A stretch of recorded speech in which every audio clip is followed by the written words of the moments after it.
Well, hello, everyone, and welcome to another episode of Coffee with Delzy, a short conversation delivering insights and best practices from industry experts and, more importantly, your peers from around the country to help bring the espresso to your practice. I'm your host, Matt Delzingaro, or Delzy for short, and I'm so grateful to have you here today. And today I'm honored to have my guest, John Askin, financial professional with Allied Wealth Partners out of Manasquan, New Jersey. John, welcome to the show. What's going on, Delzy? I'm so excited about this. You know why? Because normally I have someone who looks just like me, gray hair, old, been in the business for 20, 30 years, and they're sharing their life experiences or best practices, which is wonderful. Don't get me wrong, but we're flipping the script today here, John. Look, you're a young, struggling advisor, just getting at it. You're on your third year in the business, and we want to hear from you. And there's two reasons why we're doing this. One is obviously we want to hear for our junior advisors, our associates who are just getting started. It's a really tough business to get off the ground, and you're going to share your tips and tricks of how to do that. But more importantly, I think it's beneficial for the older advisors who are bringing on those associate advisors, right? Because they're kind of set in their ways, right? And they're trying to teach an old dog new tricks is very difficult in our industry. And now them trying to bring on an associate and say, hey, just do what I did in a whole different world of social media, technology, and all that. It's different. So that's what I want you to share is why you've become so successful. So if you're a new advisor, this episode is going to be packed with actionable advice and inspiration from someone who's walked the walk. So everyone, sit back, grab a cup of coffee because this conversation, yeah, John, you got it. Because this conversation is chock full of tips for anyone who's looking to kickstart their career in the wealth management industry. And my most important thing with John is by leveraging his own unique strengths and passions, John's been able to quickly make a brand name for himself by blending his experiences as a D1 athlete, player development coordinator, an associate head trainer. With all of this and your passion, John, you've decided on a niche in the healthcare industry, right? Especially clinicians, PTs, OTs, and helping them achieve financial success. So your story is a testament to how leveraging your unique background can help you build trust and carve out a niche, even this early on in your career. We're going to start with you being a D1 athlete, a player development trainer. I mean, I know it was only a short stint, but before moving over here as a financial advisor, right? So I guess what inspired you to pursue this career, and how did this background in sports and coaching influence your transition into this industry?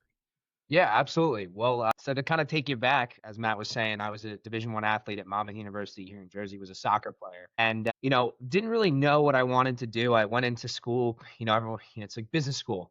That's kind of the route you go. I studied finance, and the corporate stuff didn't really get me, but I was always super passionate about athletics and coaching and mentorship. So I actually started coaching at what most people would consider very young. I was a freshman in college, and I was coaching high level high school athletes, maybe like eighth graders at that time. And I had just finished high school myself. And I was a little bit scared of it, but I had a great mentor. His name was Brendan, and I worked up in Red Bank here in New Jersey. And I just fell in love with it. I would go to practice and play and do my thing. And then I would go and coach kids that were aspiring to be in my position. Like, hey, here's the blueprint of what you need to do. I'm doing it right now. Like, I'm going to coach you on it.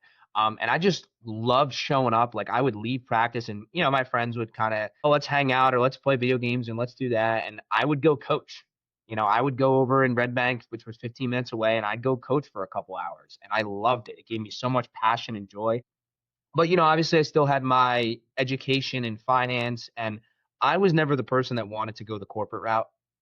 I just want to work in New York City. Like, all my friends were like, you got to go to New York. And I'm like, I just don't want to do it, partly because of the commute, but I just didn't want to do it. So I actually got an internship in the industry with a Mass Mutual firm. And that really kind of got me introduced to what financial planning and advising looks like. Thankfully, I was working with an advisor that was very planning oriented, not so much product. And he was like, listen, if you're going to do it the right way, you got to look at all aspects. You got to look at it, the whole picture. And I kind of compared it to like an athlete, right? When an athlete shows up, I'm not just going to look at them and say, hey, we're only going to work on shooting, or we're only going to work on dribbling, right? We're going to look at the whole picture of you as an athlete and create a well-rounded athlete. And that was kind of the connect for me. But then I left the internship. That was sophomore year. So I got into this industry pretty early for most people, sophomore year. Um, and went back to school. Didn't think anything of it. And kind of to take you to where my niche came in, or maybe I'll get to that in a second. But going through school, kind of continued on the route, interviewed, and then was talking with family friends that were in the industry. And the guy actually happened to work at Allied back in the day, used to be called Langdon Ford Financial. And he recommended Mark Delgadio and John Langdon, who run our firm, and was like, listen, you got to interview with them. They're independent. You have open architecture. You can do it the way you want. And I just fell in love with it. I was like, this is what I want to do. It's people oriented, it's client facing. I didn't want to stay in the coaching route just because of where I saw myself in my career trajectory. I was like, listen, I love coaching. I can always go back to it. But, this is what I want to make a career out of. And if I can blend that somehow into this career, I would love it. Right. And graduated, came on here as a young advisor. And as every young advisor does, they start out and they say, here's what I do. Do you have a pulse? Can you drink water? I want to work with you. Here's the yellow pages. Yeah, like you find anyone and everyone to work with. And honestly, like I'm not a big fan of, trying to find your niche too early because I think that's impossible. Like you can't come out of school and say you only work with surgeons because it's like you don't know anything about anything. Like you have to Yes. trial and error and work with people and run into mistakes and all that. But I started seeing a lot of success early, which I'm sure we'll get into how that happened. But to kind of give you an idea of why I work in my niche and kind of tie it full circle, during my time as an athlete, I tore my ACL, and I'll kind of paint a picture here. It was right before my sophomore year season. I had started my pretty much entire freshman year, which is not typically common for Division One, like coming in and starting right away. And we were going to play a top ranked West Virginia team, which they're very good at soccer, usually top 25 at all times. And, we were good, but we weren't top 25 by any means. And it was actually the day before my birthday, too. And I was in a walkthrough like session. My teammate came in for a challenge and I got around it and I planted my foot and bang, just sounded like a gunshot went off of my knee. And I ended up tearing my ACL. I had never had so much as like a little growth plate injury in my arm from playing baseball when I was 11. That was like my biggest injury up to the point. So I was never injured, right? Okay. Never injured, never really had nags or you know what I mean? Like this was a big shock for me. And I got really close with the PTs, the surgeon, my athletic trainers during that time. The guy's name was Wes. I actually still work them to this day when I get injured and stuff. I call him. I'm like, hey, listen, I'm running for this half marathon or marathon. I need help rehabbing. Like, I still go to him, right? And I didn't think anything of it at the time, but I just loved it to the point where I almost thought about switching to a health sciences major at one point. Oh my gosh. I took Okay. a course I took a course, and it actually turned out like I didn't even need the credit. Um, but, like, I switched over, and I was like, "Yeah, maybe not," but, like, that was fun. And, I graduated. I actually started talking to him. I reached out to him and was like, "Hey, listen, this is what I'm doing. I'd love to talk to you about it." And he actually became a client, and a couple others in that industry became clients as well. So, I was like, "You know what? I kinda have something here." Like, I can speak their language. I was a patient once, so I can take you through that process that I went through and make financial planning similar to rehabilitation of an injury and Right. kind of blend the two and make it easy to understand.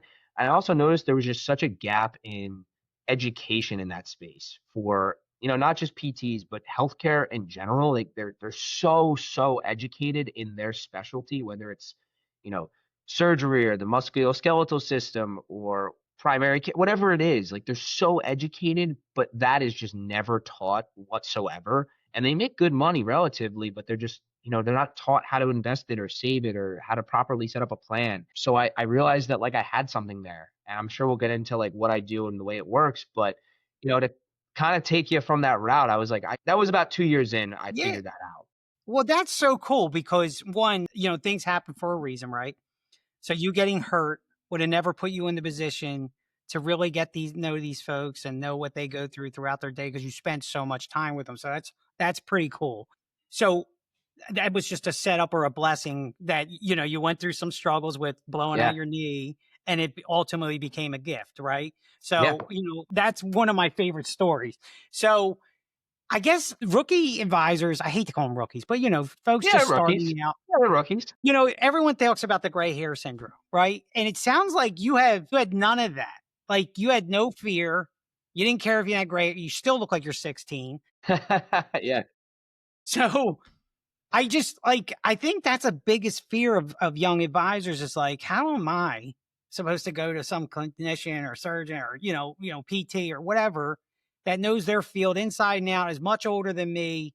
How do I deserve the right to tell them what to do with their money? So how did you overcome these, you know, I call them head trash. Matt Jarvis calls it head trash as well. How did you go over this head trash that what I mostly hear from advisors out on the, in my travels?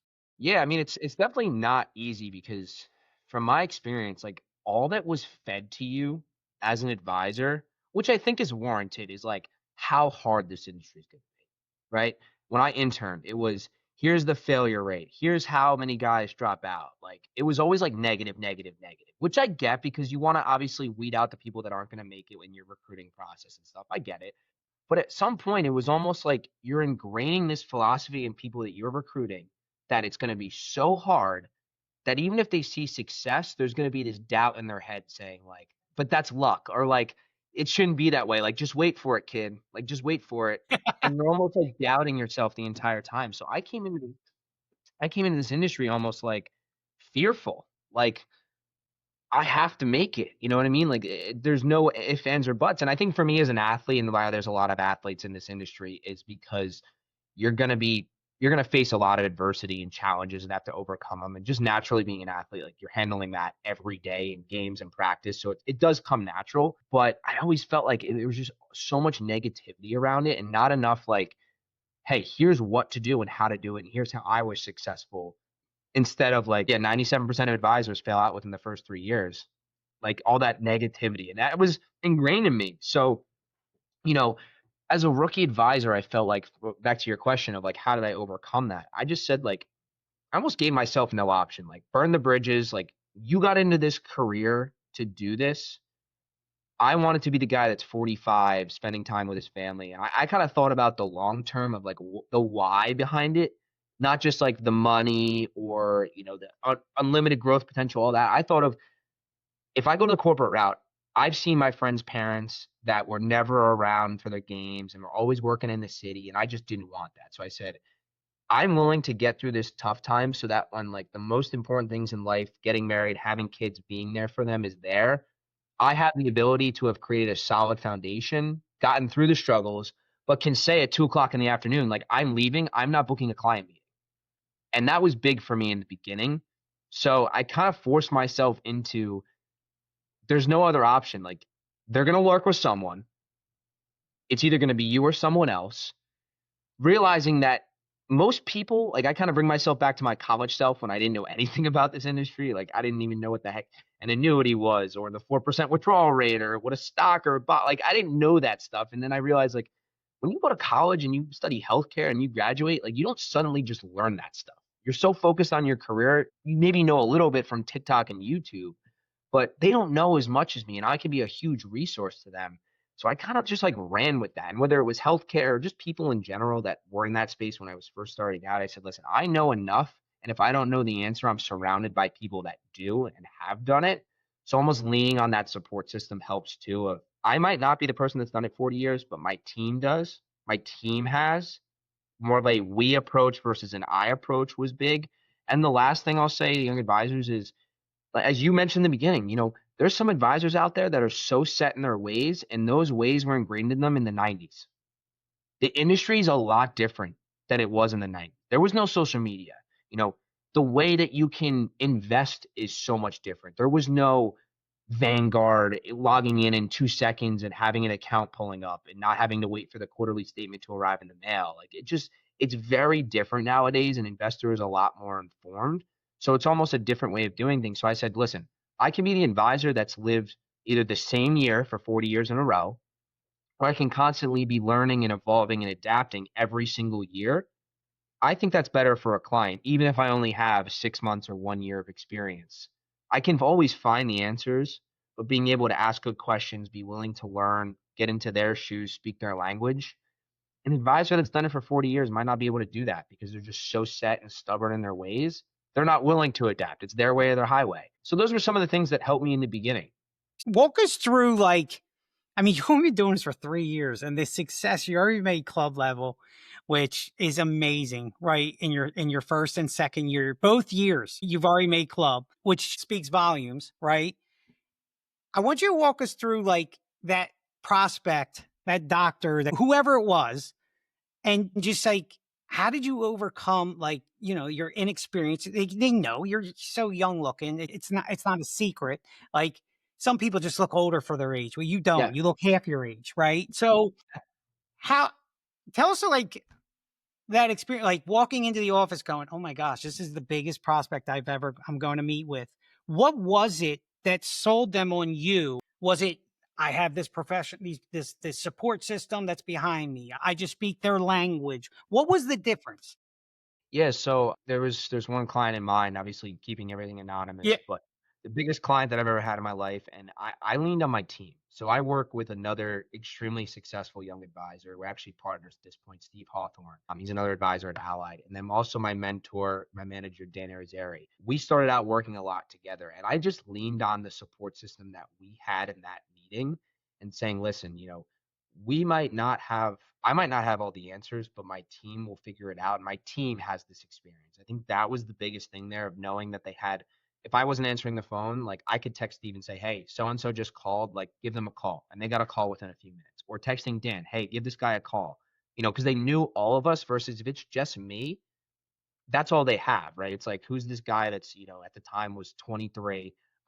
This was 2 years ago. So, 23 and new and not really sure versus like three guys that have had experience and also an entire firm. So I think that was huge. This client was worth over $6 million. I hadn't had a client that had over $1 million with me before that. So it was like, whoa, like this is a big opportunity.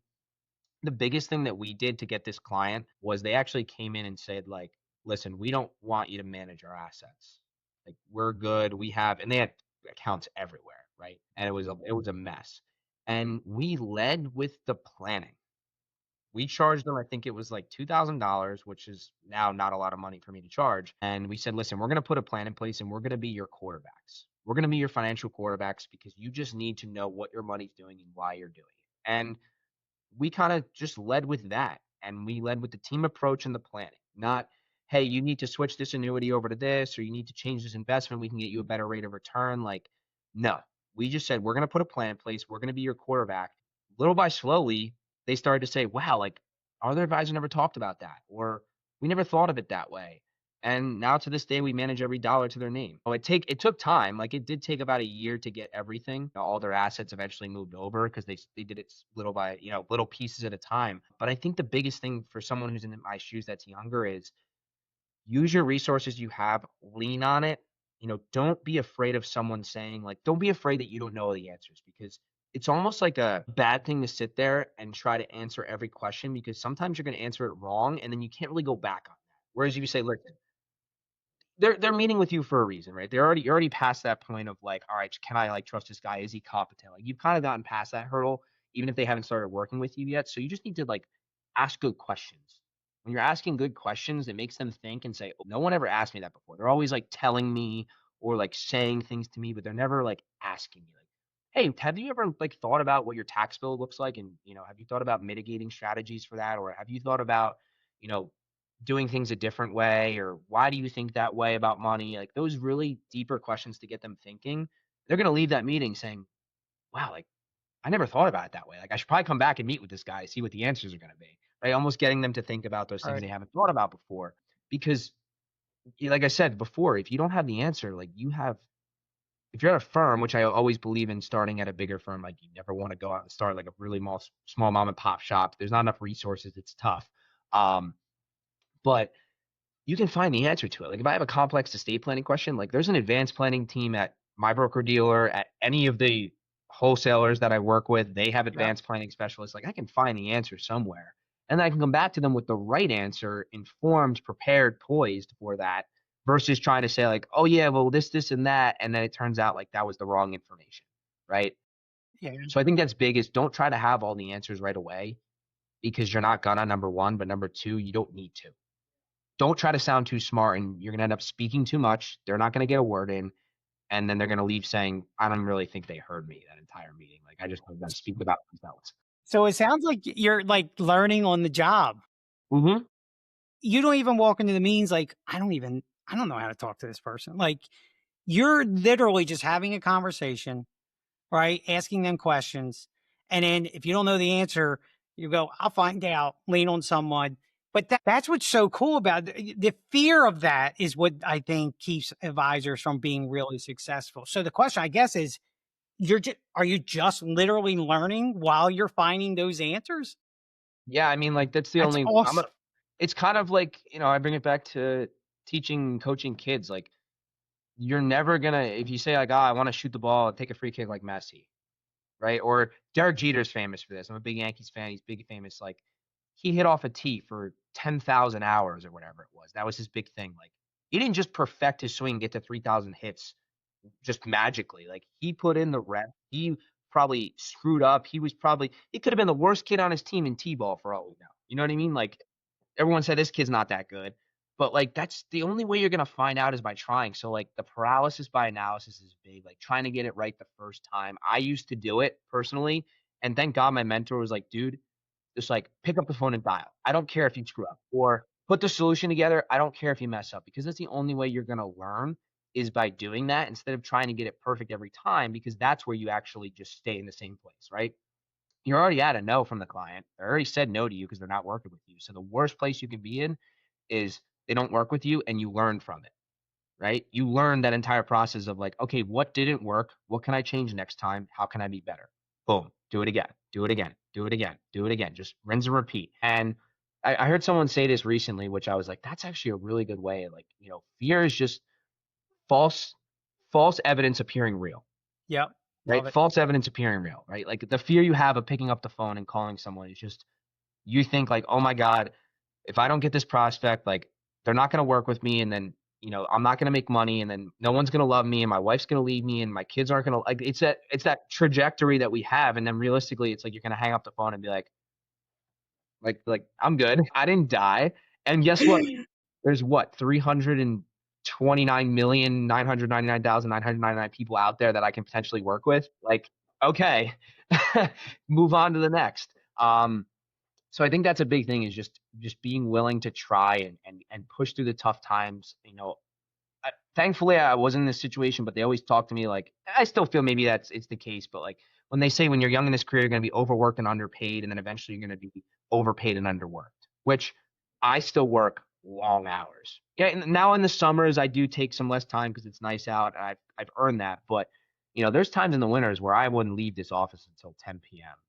I'd be calling people at 6, 7. I know there's rules around calling past like 8, I think it is, but I would be here on the phones dialing, putting solutions together, like missing out on some things because I had to be here, just always trying to just put in the extra work. Cause me as an athlete was like, the only way to get better is you don't get better in the practice. It's like, what do you do after practice? Are you doing extra reps after that? Are you showing up in the gym and working out? And I just applied it to this career. It's like, what are you doing outside of it other than like meeting with clients? Cause that's obviously important. That's like the game, but you can't just show up on game day and expect to perform if you're not practicing before that. So I think just as a young advisor, getting the fundamentals down, which were ingrained in me from my firm, thankfully, and my mentors was huge. Just being like, listen, you need to do the things that are going to make you successful consistently, even if it's not working at first, because it's probably not gonna. And then eventually it's like it starts to click. And everyone young advisor, if they've gotten some sort of success, is going to be like, yeah, like I know what you mean by that click. Like it started to click. I started to gain confidence. I walked into a meeting like kind of struck my step a little bit. You know what I mean? It's like almost like scoring your first goal at the Division 1 level. I was a defender, so a little bit different. But Yeah. you're like, okay, I got that out of the way. Like it's not so scary. Or like your first major league hit. Like everything's so hard, and then you're like, okay, I belong here. Like this is what I can do. I belong here, and I should be here. So I think that was the biggest thing as a young advisor. Like all those things added up of just mastering the fundamentals, showing up and putting the work, and being willing to just go that extra bit more than everyone else was willing to do has me where I'm at today. And thankfully, I have a good network around me to support So that. you weren't too focused on knowing the business. Like you were more focused on, I just got to get in front of people Yeah. and then I'll learn from there. Right. And I guess most people do it the opposite. Like, oh, I don't want to not know an answer. So it sounds like you just said, you know what? I can't fail unless I try. And the only way to try is to go out and prospect. So I guess, like, what is your favorite way of prospecting, asking for referrals? Like, what is your approach to it? Yeah, absolutely. Before I get to that, I will Yeah, say go ahead. I gotta give credit to John Langdon. He said something when I started at this firm in my because we have a boot camp when you first start, which I think is awesome. And he said to me, "No one ever failed out of this industry because they saw too many people. It's It's a not possible to great, fail." great line. And I think that's awesome because too many times people try to gather and hoard knowledge and information. There's plenty of advisors that are smarter than me. I've seen Harvard grads in this industry that have failed out before I have, right? And I've only been doing this about 3.5 years now. So like I've seen guys that have failed out because they had their CFPs, they had all these things, and I see it every day. Like these people that are working not as advisors, but they have their CFP or they have all these designations, but they're not an advisor anymore. So gotta give credit to John Langdon, our CEO. He was like, listen, no one ever failed out because they were seeing too many people. That's And that's the awesome. biggest thing is you're gonna learn, you're gonna see situations. It's kinda like saying that's the only way you're gonna learn from situations is showing up and getting reps in and seeing how people operate and what their problems are, and then just going back, iterating, and bringing that to the next person. Because now you have the knowledge now because you've actually done the work, versus reading a textbook that says, "Hey, do this, do that," and then it's like, you have no idea how to apply it. So I definitely wanted to mention that. You didn't spend so much time on just building your knowledge of the industry. You had people to lean on. So you just said, look, the only goal here is I just got to see people. Yeah. Right. And that's the bottom line. So, I mean, I love that you brought up John. So bring up other mentors that you have followed and what have they meant to your success in the first 2.5 years of being in this Yeah, industry? absolutely. So definitely, I mean, everyone at Allied's been awesome, from senior advisors, excuse me, to CEO John, Mark, my manager Danny Rosari has been awesome. He's kind of like he's definitely tough on me, which I need. He's like that coach that's gonna let you know when you screw up, and he's not gonna let you live it down to a point where like he's big on listen results. Like I want to see results. I don't need to hear excuses. I don't want to hear this, that, and the other. And as an athlete, I appreciated the coaches that were like that instead of the coaches that were like, "Oh no, you did great. We came in fifth place. Like we'll get them next time." It's like no, and that was the way I coached. Was like, listen, I was a little bit hard because I knew as me as an athlete, that's the way I got good. So he's been awesome. Another guy who you introduced me to, who I've never had the pleasure of meeting personally, Matt Jarvis. I know everyone probably on this show knows of him, but I remember Delzy came into my office and he brought this book by Matt to me, Delivering Massive Value. And I actually stepped out of the room and came back in. I saw like 5 books on the table. I'm like, what does this guy do? Like, what are these books? They look like this is a sweet looking cover, but I'm like, what is this? And I was like, you know what? Like, I've never seen this before, other than like a Facebook ad I saw from Jarvis. And I started reading it, and I swear to you, I like rushed home from the office days to like go read this book, not because I wanted to like just consume information, but just because there was so much advice from someone who's actually done it. You know what I mean? Like he's actually done the work, he's struggled, he's figured it out, like, and he's big on keeping things simple. Like we've actually, me and my partner Steve, and Steve's the same way. He's an audiobook guy. He doesn't like to read, he likes to listen, but he listened to it and like we had a Full challenge. disclosure, I listened to Matt's book. Yeah, see, I read it. I'm a big reader. I like to read it, but everyone learns differently. And we had like a challenge of like, what chapter are you on? Are you on 17 or 18? It was like, oh, I gotta finish it before you. But we just started implementing things, especially the 1 page financial plan, and that has been amazing for our practice because I used to be the guy that was like, I need to have 100 different pages and do this, that, and the other, and look with these charts and graphs. And I realized like they're not paying you for that. They're paying you to take what's already so hard and complex in their financial life and make it simple for them. And what really hit home for me, and this is kind of a guy who's been a mentor and I haven't even met yet, but that's possible in this industry. Thank God for social media and networking and things like that. And it was like, which people talk about, your surgeon gets paid more than your primary care, which of course they do. But my point is not on niche. It's more on when you go to a doctor, the best doctors aren't the ones that are like, they sit down with you, they sit down, they ask you questions for like 15, 20 minutes, and you're paying for their expertise to give you an answer very quickly. You're not paying for them to take you through the process of how the heart works or what the valves. They're literally there to say, here's what I think you have, here's the test you need, and here's the results. You're paying them for all those years of experience that you have Yep. for that, 20-minute consultation because that's what makes them really good. And then I realized as an advisor, like, I need to make this simple. I need to make it simple, actionable, and something that they're actually going to do because every booklet and binder I gave people I know is sat on a coffee table. I actually was so upset. The one time I did, and I went to the client's house and it was literally sitting under a stack of books. And I was like, they didn't look at it. They definitely didn't look at it. And then now it's like the one-page plan. I've had clients bring them to the meeting and be like, "Hey," and then we give them a new version and an updated version. That's what Matt talks about in his book, and that's what he's big on. And that's just been a big, big thing for us, and there's other things that he's talked about that I just haven't implemented yet because I'm just not there, but I will this book I was showing you before, it sits right over there on my desk facing me, and if I ever need to reference it, it's like your encyclopedia of advisor, the advisor's encyclopedia on, like, what to do, so he's been really awesome. There's been plenty of people involved in my career this far, I can't name them all, but, you know, I think that Well, just you touch on the you're prospecting through social media and what you're Yeah, doing, absolutely. like we talked about before we got on the call with you doing interviews and you sharing insights or being a guest speaker on some group's page or, their webinar or whatever. Yeah, yeah. Talk about like the influence of like Nick Nielsen and Yeah, how developing connections over LinkedIn, Facebook, all that. yeah, I think that's absolutely. where a young advisor's just like, all right, show me. I'm now hungry. I'm ready to go. I don't need to know everything. I just need to get in front of people. What would you share with them of what you're doing? Yeah, so Nick's another guy. I think I'm glad you brought him up. He's been great to follow. I've actually was following him before you even said you knew him. He just keeps He's things been on the simple too. show. Yeah, yeah. But I Along didn't with even know about Jarvis. it before that. Like he was, LinkedIn's a small world in the financial advising space for Yeah, sure. it is. People that actually post, which is very few. And I would follow his stuff, and he was just big on like he does these visuals and stuff. He keeps it Oh, simple. He talks your language. So I was like, this guy's really good. So he's been great to follow on that. But I think so the social media aspect, and I'm by no means like perfected it in any way, but I've just been yeah, but doing you're an it for animal on it. I will say I've that. been I've been doing it for a while, but I think that you need to approach it with the long game in mind, right? Because social media is very different than like networking or getting referrals in person, but you shouldn't treat it differently. Meaning, when I first started, I was posting about anything and everything, and I didn't really have it down, but I just started, right? And I think that's the biggest thing. It's just started, and I was like, listen, I need to build up a brand because younger people are on social media, and there's always statistics about how people are finding advisors, and that's more and more of a way of how they're finding them is through social media and just being present because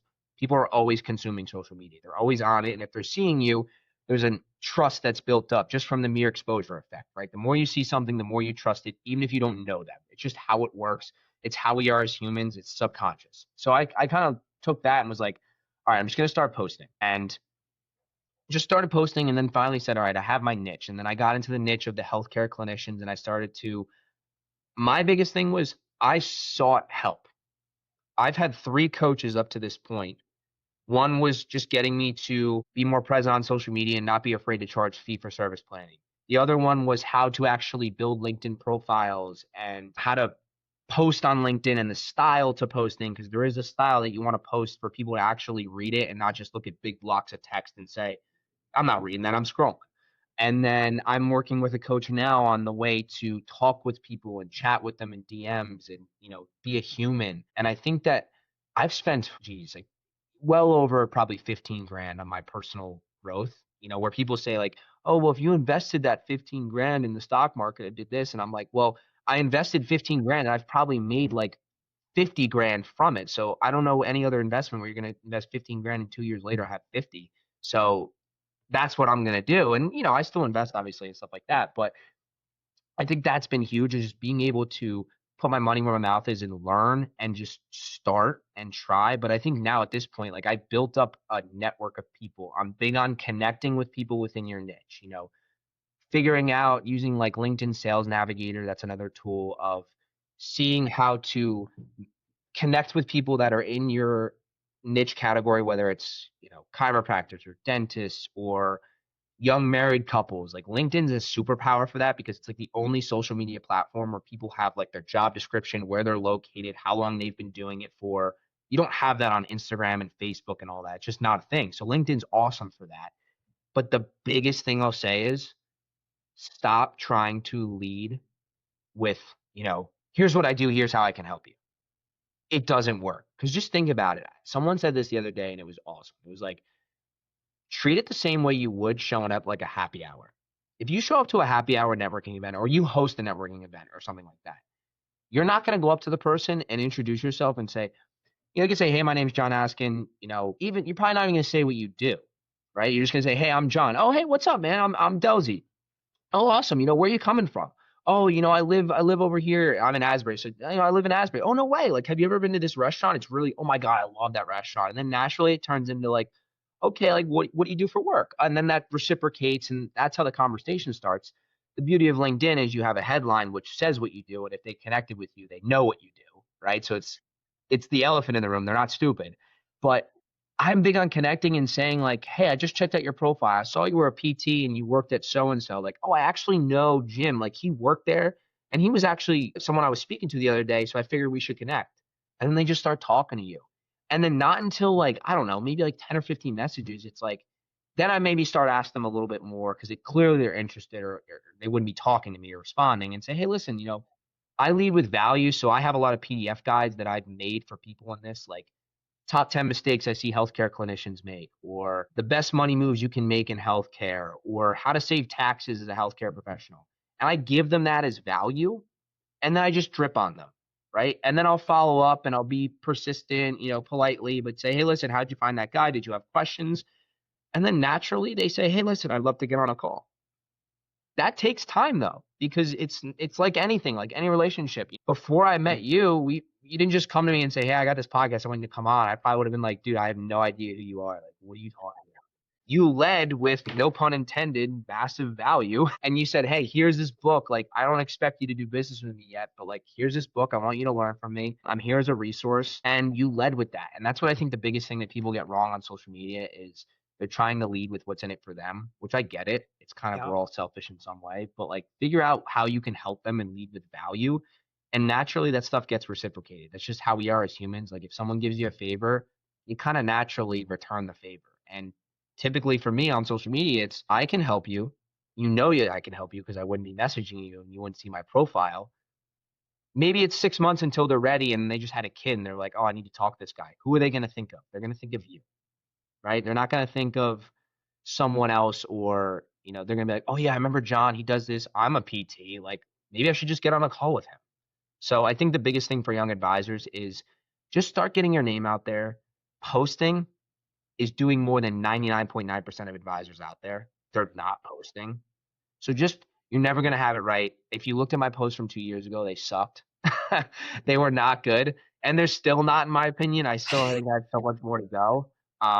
But you have to definitely play the long game, and it's not all I do, right? I don't die on LinkedIn. Like that's not my only prospecting strategy Right. because, I have Yeah. another Talk mentor. about like what you're doing as a guest speaker on these Yeah, webinars oh or yeah, something. sure, Yeah. absolutely.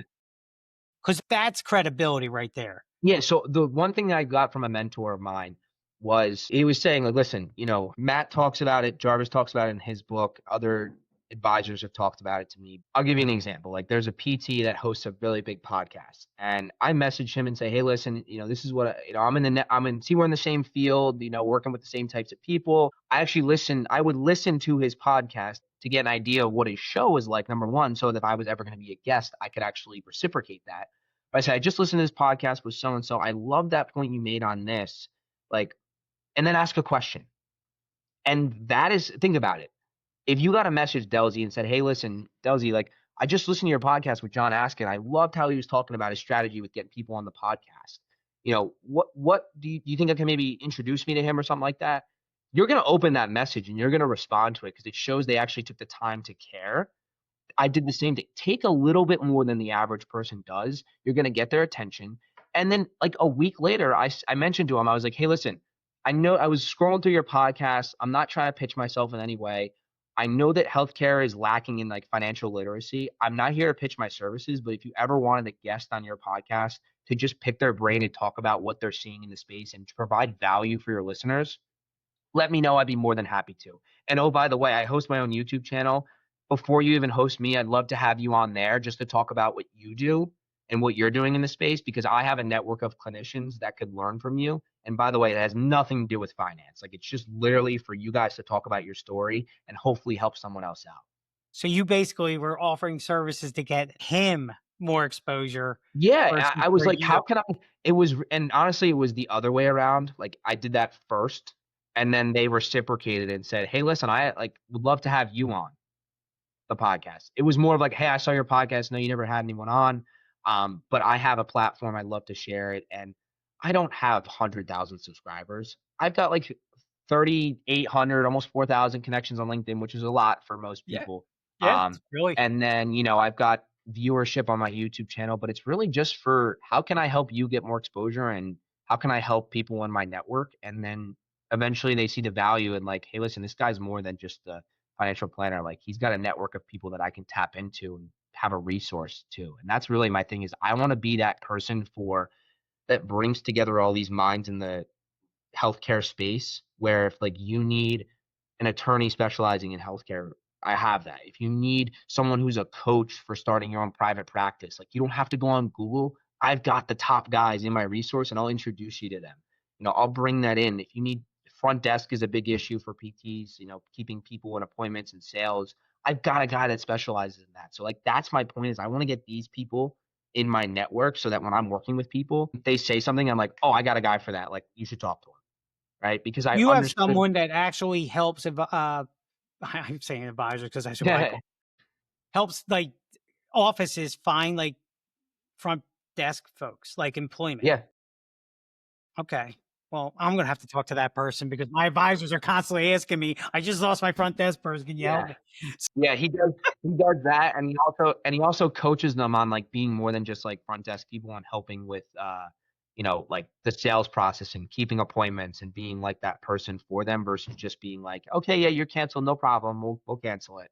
So, he's really good at that, but, like, these are the things that I didn't know 3 years ago that were problems in the space. So, just, like, immersing myself in the space has been huge, but that's like you said, instant credibility of getting on those shows but leading with value. I have another podcast coming up in 2 weeks with a guy down in, Mississippi, down the Gulf Shores. He's a coach in the space. He built his private practice, sold it, now mentors private practice owners, and he even invited me down to come to Florida to his event and speak, and he invited me to go down. There's this big, it's called PPS. It's private practice networking event for people in the space, and I think it's in Austin this year.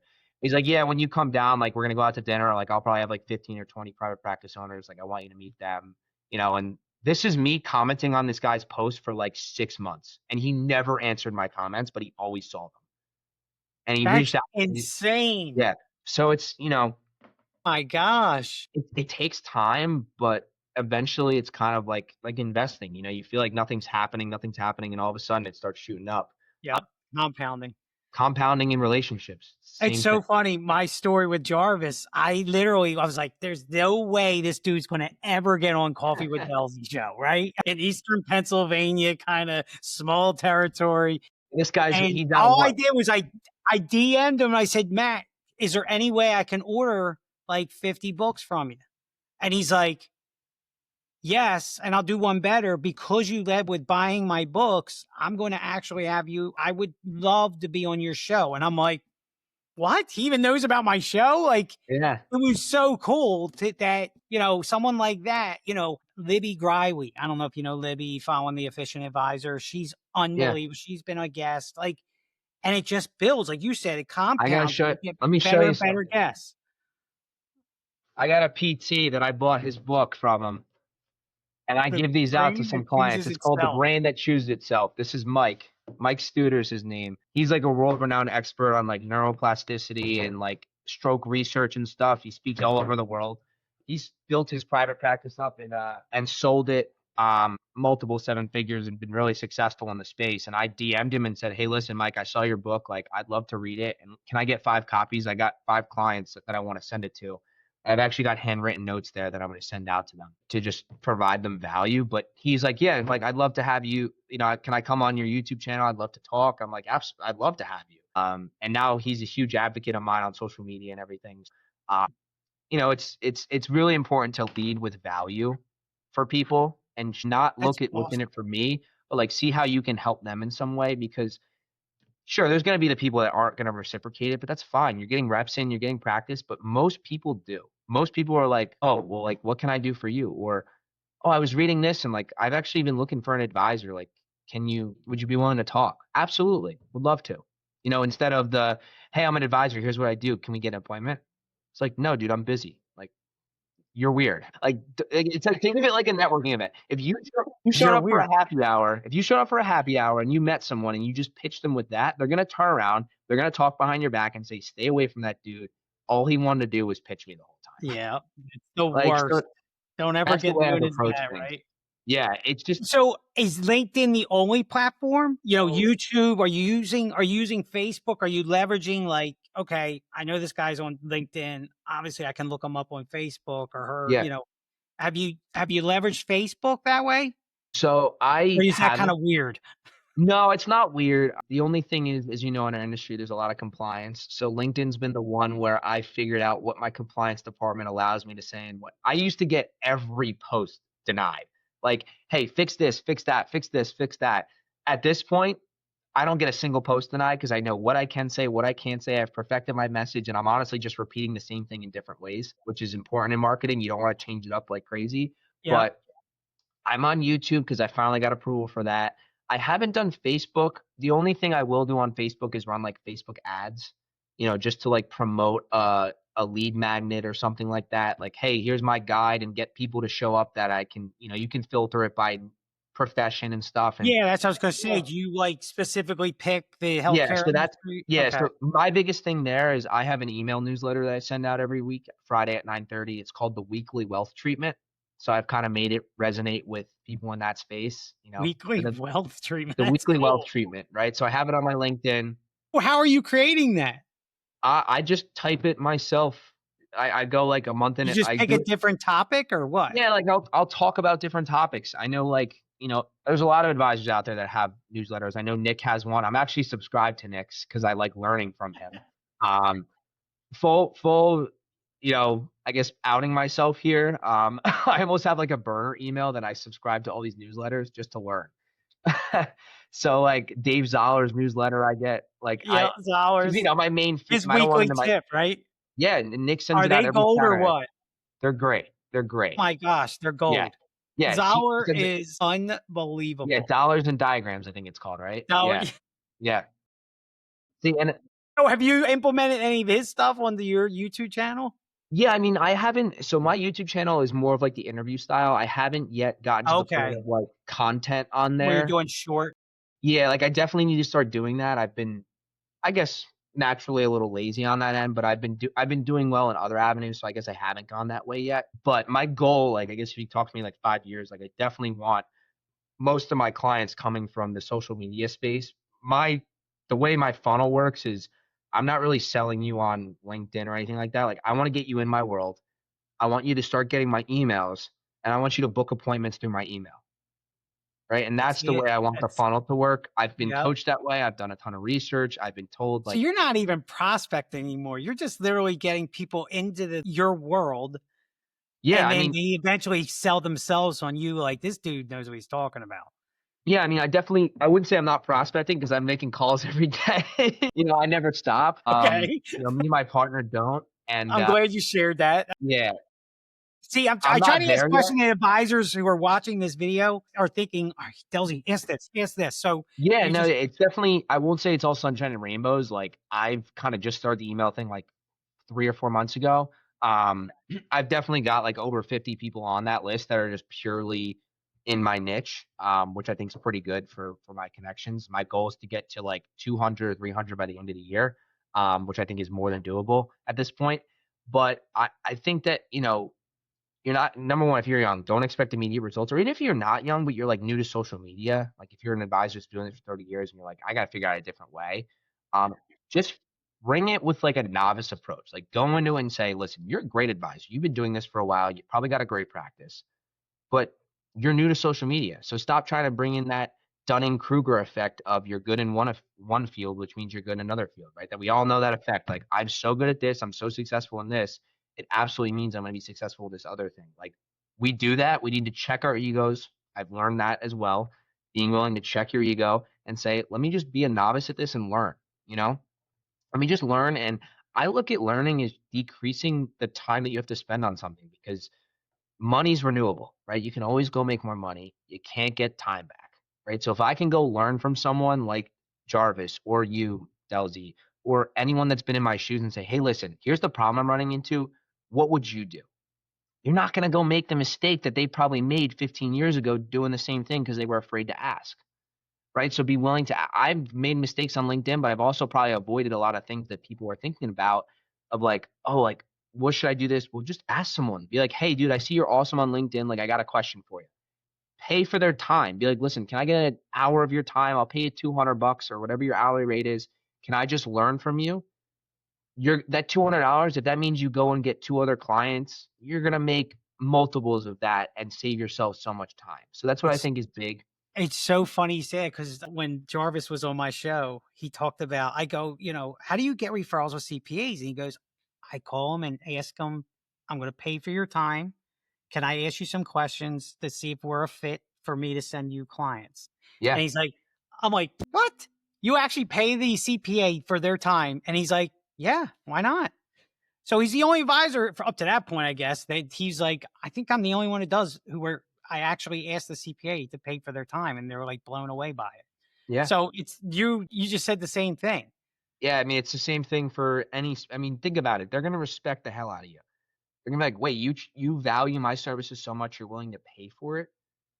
Who are they gonna think about when it comes time to, like, who's the advisor I should send this to? The guy that just said, "Hey, listen, I have this big book of business, but you should probably refer me," or the guy that said, hey, I want to make sure you're a right fit for my clients. You asked me good questions. You paid me for my time. You clearly value it. Probably going to send it his way because you know exactly what the fit is. So I think that's huge, man. I So think it's that's, fine. So it sounds like consistency, learning, getting better at it. You don't have to be perfect. yeah, My biggest fear was doing my first show. I was like, "Oh my gosh, this is gonna be awful." I needed to be perfect. I didn't have any background or anything like yeah, this. I'm like and I just did it, and it's just like, "Okay," and then you learn from it. What could I done different? So I get better at questioning. I get, some yeah. things like that. But, back to Nick. Nick was like, Delzy, all I do is wake up Monday morning. I go make 125 contact requests. And then he goes, and I just do that religiously. And then I make it a point to post 3 or 4 times a week. Nick And he's taught me like, that, by the way. Nick, what's that? I watched your podcast with Nick, and it was Saturday. Now it's Monday. Every Monday morning, I max out my limit of connections on LinkedIn. Kind of stinks because sometimes, I like, think it's 125, isn't it? it's actually 200 now. Oh, is It's it? like Okay. yeah, depending. Like, there's this thing where it's, like, either 150 or 200 depending, but, I did exactly what Nick did. Like, I just talked about, "Hey, listen, my name is John. Like, I create financial planning content for healthcare clinicians. Would love to add you to my network, John." Boom. All of a sudden, my phone's blowing up, like, connection, connection. I'm like, "What?"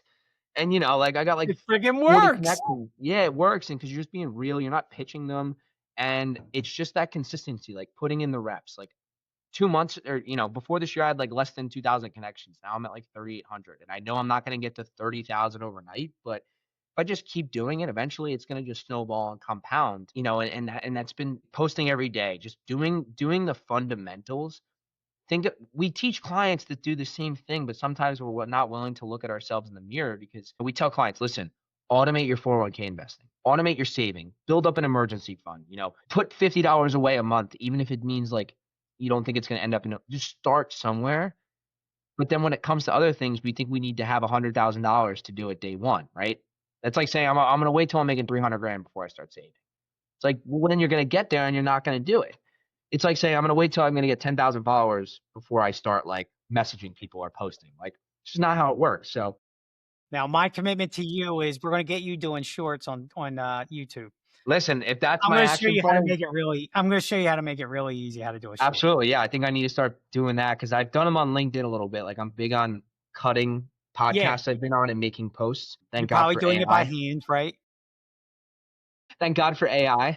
Yeah, exactly. That thing's Right. great.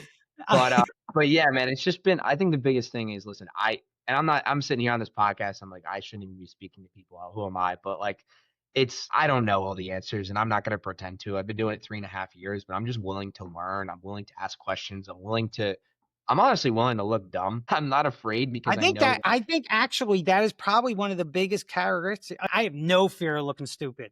And I Yeah, think that is probably one of the biggest traits that you probably want is that you don't care about looking stupid or failing and because you just it doesn't matter.